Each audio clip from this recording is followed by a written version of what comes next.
este lado. Adelante, Juan, por favor. Muy buenas noches. Juan Hernández, del periódico Avanza y del Grupo Cantón. Bueno, ahora sí la pregunta obligada del día de hoy. ¿Cómo está la salud del presidente? ¿Cómo va evolucionando? Porque bueno, hoy difundieron un video en donde lo ven caminar aquí precisamente por los jardines aquí de Palacio Nacional. ¿Cómo va? Que cree que ya se vaya a presentar el lunes precisamente a su conferencia de prensa, o incluso aventurarse de estar mañana en la promulgación de la Constitución allí en Querétaro. Gracias. Muchas gracias. Va muy bien el presidente, como hemos dicho toda la semana. Prácticamente no ha habido variaciones, puesto que desde el inicio estaba prácticamente asintomático, solamente con febrícula, día 1 y 2, el domingo y el lunes.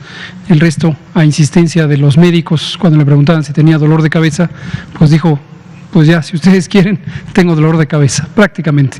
No ha tenido ningún síntoma en los siguientes días, ya cumple, hoy es jueves, prácticamente las 2 semanas o 1 semana y media desde que inició con los síntomas.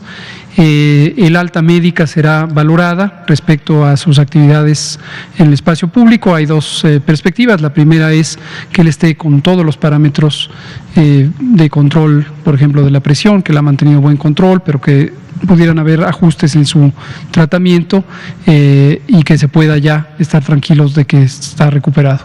Y lo segundo es el alta epidemiológica, y depende también de que él ya no sea emisor de virus. Hoy se le tomaron nuevas muestras y esperaremos el resultado. A esta cantidad de días que han transcurrido, lo más probable es que ya pase a ser negativo, pero vamos a ver el resultado del laboratorio. Entonces está la alta médica, la alta epidemiológica, y en su momento pues ya se anunciará, pero ha sido una evolución muy muy favorable.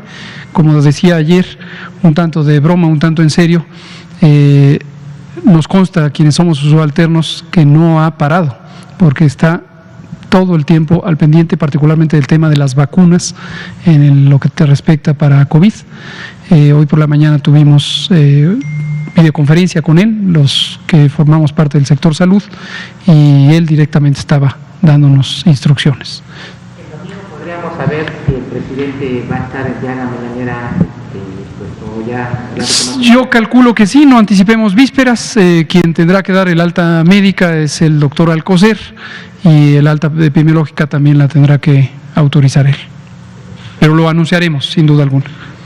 Muy bien, vámonos con Natalia Vitela, con un compañero acá, y con Youth Weber. Gracias, buenas noches, doctor. Le quiero preguntar, ayer comentó usted de unas enmiendas respecto a la vacuna de Sputnik, la vacuna rusa. Quería saber en qué consisten estas enmiendas y cuándo ya sería posible que empezaran a llegar las vacunas.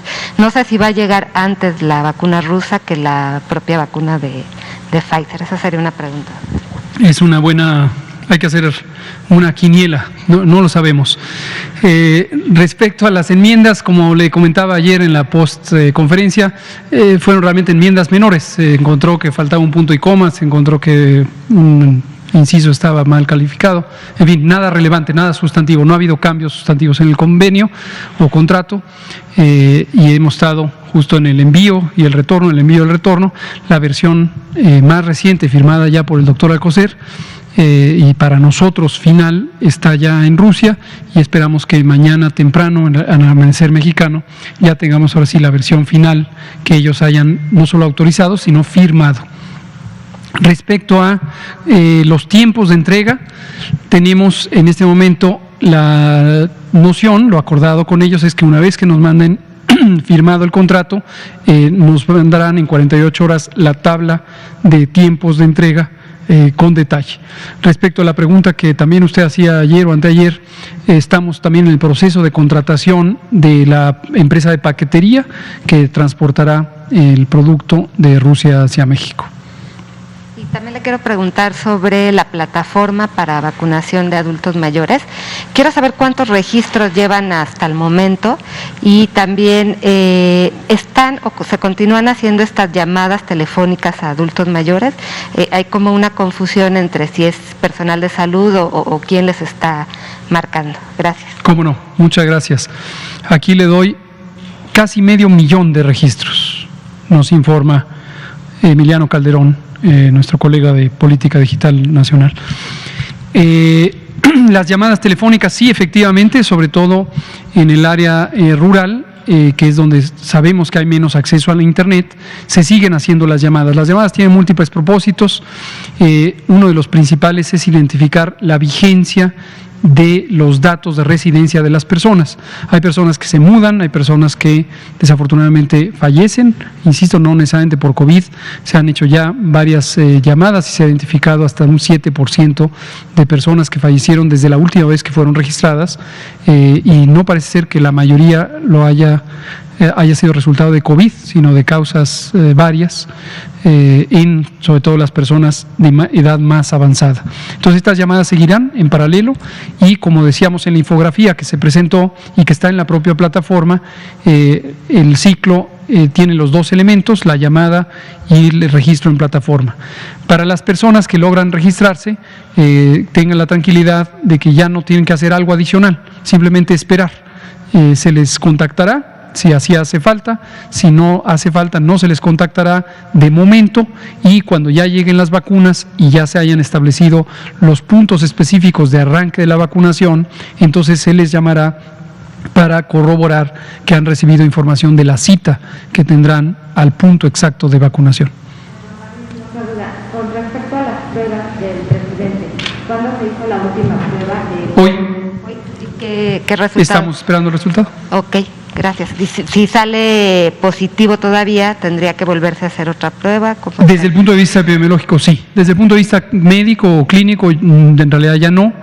No hay necesidad. Una vez que sabe que es positiva una persona, pues ya se maneja la vigilancia médica. Yo creo que sí. Muy bien. Vamos a pasar con Juan Carlos Machorro, AM Noticias de Querétaro. Sí, buenas noches. Juan Carlos Machorro, AM de Querétaro.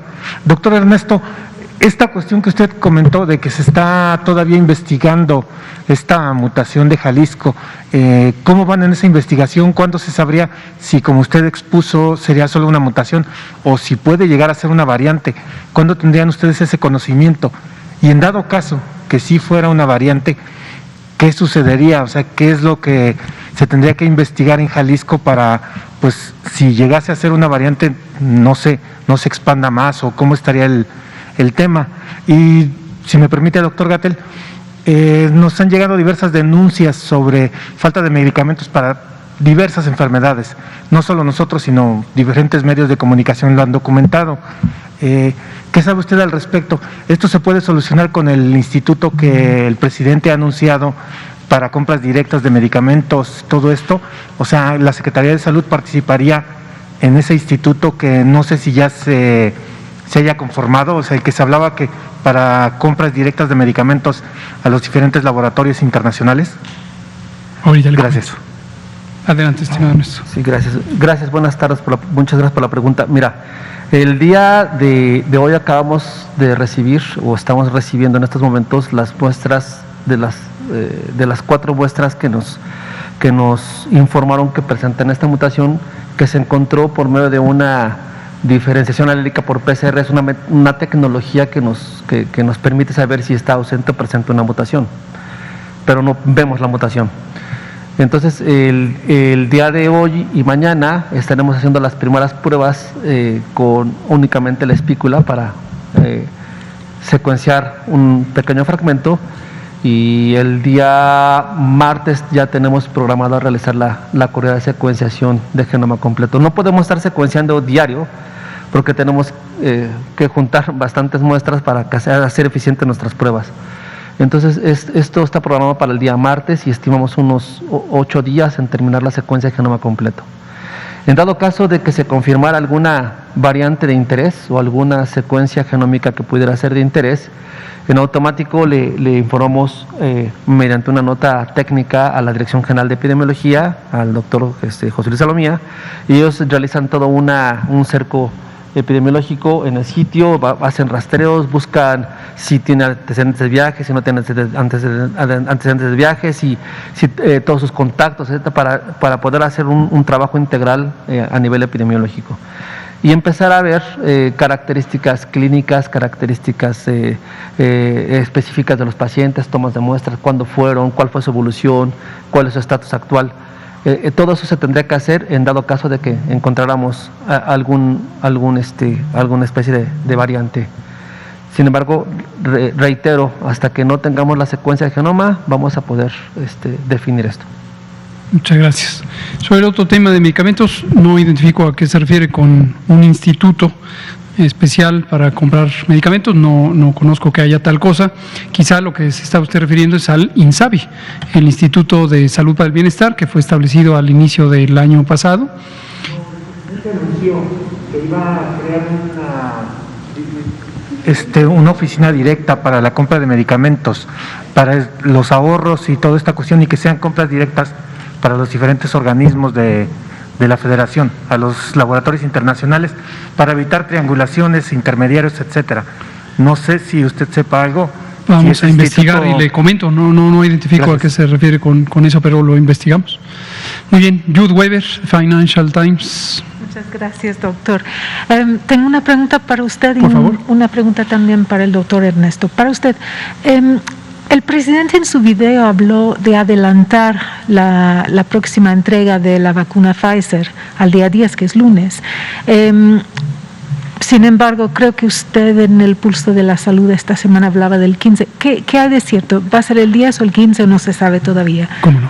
Y para el doctor Ernesto, entiendo que es difícil secuenciar todas las muestras, muchas muestras en todo tiempo, pero ¿tienen una idea de qué tan prevalente están las variantes? En algunos países, por ejemplo en el mío, ya las variantes ya están, pues representan casi la mayoría de los casos de las infecciones. Aquí, ¿cómo estamos o no se sabe? ¿Hay una estimación que se puede hacer? Muchas gracias. Con gusto, adelante. Sí, gracias. Mira, muchas gracias, buenas noches. Mira, la factibilidad de llevar a cabo procesos como secuenciación genética o genómica, en este caso del virus, es compleja y se requiere de tecnologías especializadas. Actualmente podemos contar con estas tecnologías en diferentes laboratorios, diferentes institutos. Estamos formando una pequeña red para poder dar una respuesta con mayor cobertura. El proceso es un poco tardado, sin embargo es muy importante que se hace. Hay otros lugares, como el país vecino del norte, que tienen una mayor capacidad instalada y tienen mayor número de muestras secuenciadas, entonces su vigilancia es un poco más activa, digamos. Y con relación a las variantes, te puedo comentar que en el caso de la variante británica, al momento se ha detectado en más de 50 países ya, y cada uno de los países aporta esta información a través de estas plataformas de GSAID. Te puedo comentar que, por ejemplo, de la variante de Sudáfrica, hasta el momento hoy en la mañana que revisé la plataforma de GSAID, había ya 30 países que tenían esta variante y cerca de 300 o 350 secuencias depositadas que presentan esta variante. Entonces, esa es una dispersión de forma natural que se lleva a cabo en todos los países, y cada país, de acuerdo a su capacidad de llevar a cabo secuenciación, es como podrá tener información. De hecho, por eso podemos tener mucha información de la variante brasileña, porque tiene una capacidad fuerte de llevar a cabo secuenciación. Esperemos nosotros como país también tener una respuesta fuerte para poder detectar cualquier cambio que pueda ser relevante en nuestro país. Y sí, en las páginas públicas del GSAID puedes conocer cómo es la situación de cada variante, cómo se distribuye a nivel mundial y cuáles son los países que las presentan. No tenemos una idea muy clara de cuántos de los nuevos casos cada día, cuántos son variantes, no sabemos aún. Tenemos, en el caso de México, hasta el momento hemos detectado 5, no quiere decir que sean todas las que hay. Conforme vayan llegando muestras y estemos haciendo esta vigilancia activa, vamos a poder detectar más y vamos a poder definir cuál es el porcentaje de muestras variantes con relación al resto de las muestras que estamos secuenciando. Entonces, es un proceso que tiene que hacerse activo, semana con semana, mes con mes, para poder determinar estos porcentajes, estas cantidades de muestras con relación a lo que circula. Por ejemplo, cuando reportamos la muestra el día 10 de enero y la subimos al GSAID, pues era la primera muestra que secuenciábamos en el año, entonces decían que tenemos el 100% de la variante, ¿no? Pues no, obviamente eso no es cierto, porque pues era una secuencia y una era variante.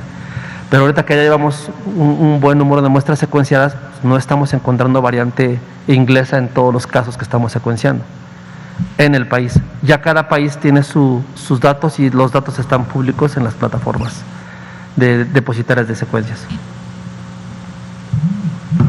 Perfecto, muchas gracias, Ernesto. Sobre la entrega de la vacuna Pfizer, efectivamente, como lo hemos comentado, las entregas son semanales.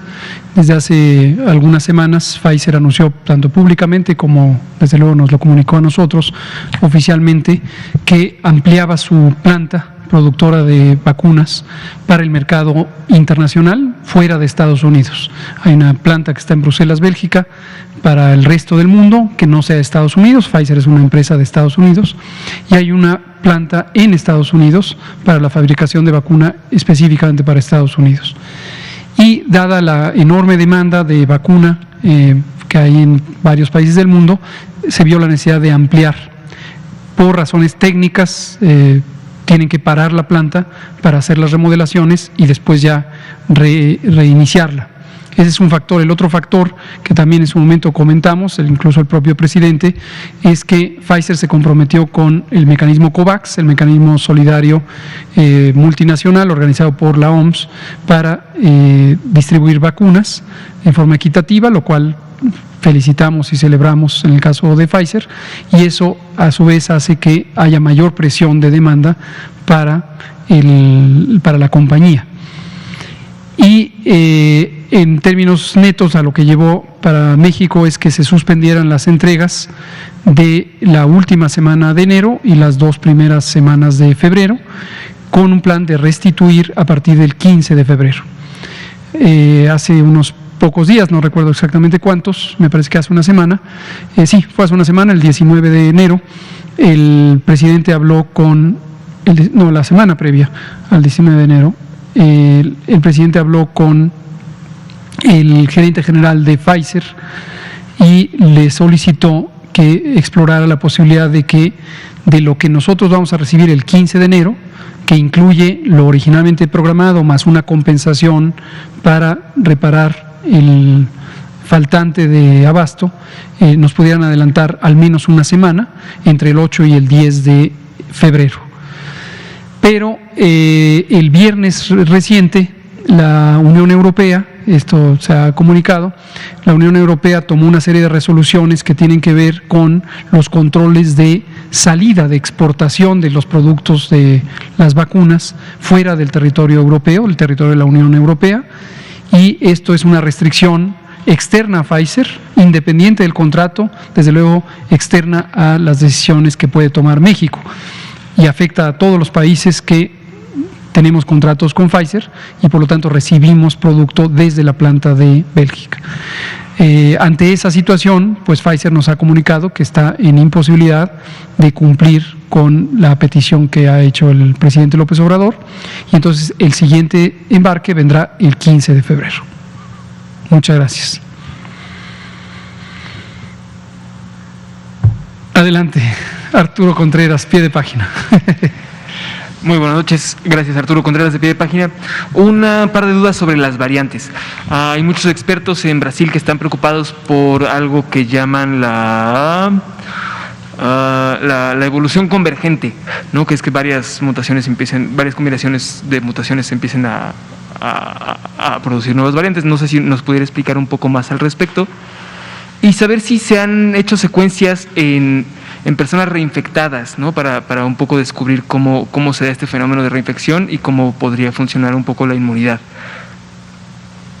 Gracias. Con la primera pregunta, pues efectivamente recordemos que este es un virus RNA y seguramente van a ocurrir fenómenos de cualquier tipo que tengan que ver con este tipo de cambios en su material genético. Brasil ha estado trabajando muy fuerte, tienen una gran cantidad de especialistas en esto, han encontrado mucha asociación en cuestiones de impacto de transmisibilidad, por ejemplo, de las muestras. Entonces, seguramente vamos a tener bastante información que en los próximos meses seguramente va a estar lista y útil para que los que estamos recibiendo toda esta información tracemos con nuestras propias secuencias lo que está ocurriendo en nuestro país. Y ahora, con relación a las secuencias que me comentas de las reinfecciones, se ha determinado por parte de los CDC de Estados Unidos y de la Organización Mundial de la Salud lo que significa el término reinfección, que tiene que ocurrir un periodo entre una primera infección y una segunda infección con un resultado negativo en medio de las dos infecciones. Lo que hemos hecho nosotros en el laboratorio es la primera muestra positiva y la segunda muestra positiva la secuenciamos ambas, y tiene que haber, para que pueda considerarse una reinfección confirmada, al menos o diferencias de clados, quiere decir que tengo un clado GH y un clado GR, en automático estamos hablando que son dos grupos genéticos diferentes, se confirma una reinfección, o que al menos tenga 2 o 3 mutaciones por mes. Esto es, si entre la primera infección y la segunda infección pasaron 2 o 3 meses, que existan una cantidad importante de mutaciones entre las dos cepas, para que las podamos considerar variantes distintas o clados distintos. ¿Ok? En el caso de nosotros, detectamos ya algunas, en algún momento se presentaron por acá. El caso de Guerrero, por ejemplo, la muestra de Guerrero, pasaron 120 días, se volvió a infectar y bueno, estaban agrupadas filogenéticamente en 2 clados distintos, entonces estábamos hablando de una reinfección confirmada por laboratorio. Así es como se hace el procedimiento. Liliana Noble, Pulso Saludable, y Carlos Avaroa, 1+1. Gracias. Buenas noches. Liliana Noble, de Pulso Saludable. Hola, doctor Ernesto, me da gusto verlo. Quisiera saber, ¿el virus se modifica por su estructura de RNA o el hospedero es quien a lo largo del tiempo va modificando al virus? Esa sería una primera pregunta. Generalmente son cuestiones adaptativas y principalmente el virus, al utilizar el proceso de replicación de la célula, el virus por sí solo entra y utiliza a veces la maquinaria de la célula para poder llevar a cabo estas replicaciones, tiene sus propios elementos replicativos, y entonces al ser un material genético RNA, tiene la facilidad de tener una tasa de mutación mucho más rápida que los virus que son DNA. Entonces las enzimas empiezan a cometer de alguna manera errores, puede ser eso, o puede ser que se vayan adaptando a su huésped. ¿Qué digo con esto? Que es un proceso a lo largo del tiempo de adaptación del virus a su entorno, ¿no? Eso es lo que ocurre generalmente con los virus que son tipo RNA. Y por ejemplo, una variante, ¿qué características tendría que tener? No sé si por la virulencia o por la fácil transmisibilidad. Tendría que ocuparle mucha atención a los gobiernos y que pudiera poner en riesgo algunas de las actuales vacunas. Yo creo que tenemos que contextualizar bien lo que significa una variante. Cuando tenemos 2 o 3 mutaciones o 4 que están en el mismo sitio, en la misma proteína, y tienen actividad que puede coadyuvar entre ellas para poder ejercer una mayor transmisibilidad, pues lo que va a ocurrir es que vamos a tener una velocidad de infección mucho más rápido. Entonces, eso pone en alerta para que tengamos una capacidad, a lo mejor una mayor capacidad hospitalaria, o tengamos mayor atención a esto. Hasta el momento no se ha encontrado que existan marcadores o mutaciones que estén asociados a virulencia, que sea más virulento este SARS-CoV-2. Se ha hablado de que tienen mayor afinidad con el receptor, con su célula donde va a atacar.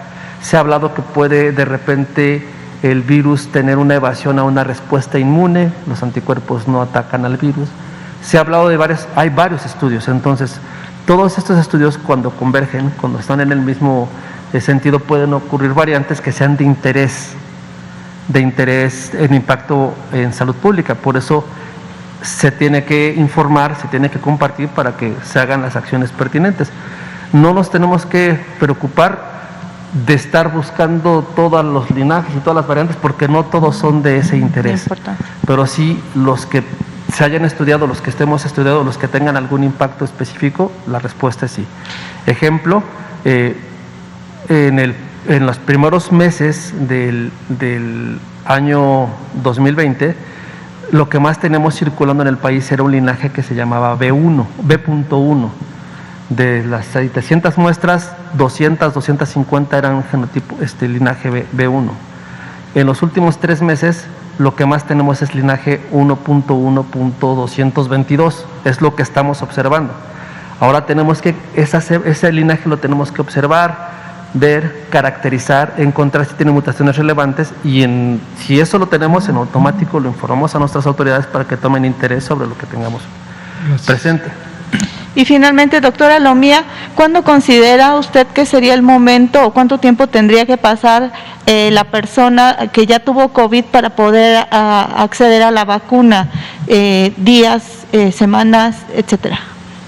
Bueno, las recomendaciones para vacunación, en este caso específico, que es la vacuna que actualmente se tiene en México, que es la de Pfizer, es específicamente que la persona no esté cursando en el momento en que se va a colocar la primera dosis, que no esté cursando con los signos y los síntomas de la enfermedad y que efectivamente no haya padecido, es decir, que haya sido un caso sospechoso o inclusive confirmado de la enfermedad en las últimas 2 o 3 semanas. Esto es algo que se está inclusive preguntando al momento de que la persona llega al módulo correspondiente y se toma en cuenta obviamente para poder aplicar la vacuna. No quiere decir que no se la vaya a aplicar, simplemente a lo mejor en ese momento no se puede, pero entonces será reagendada para que más adelante pueda hacerlo, recordando que el hecho de haber padecido COVID no es una contraindicación o no es necesario demostrar haberla tenido o no haberla tenido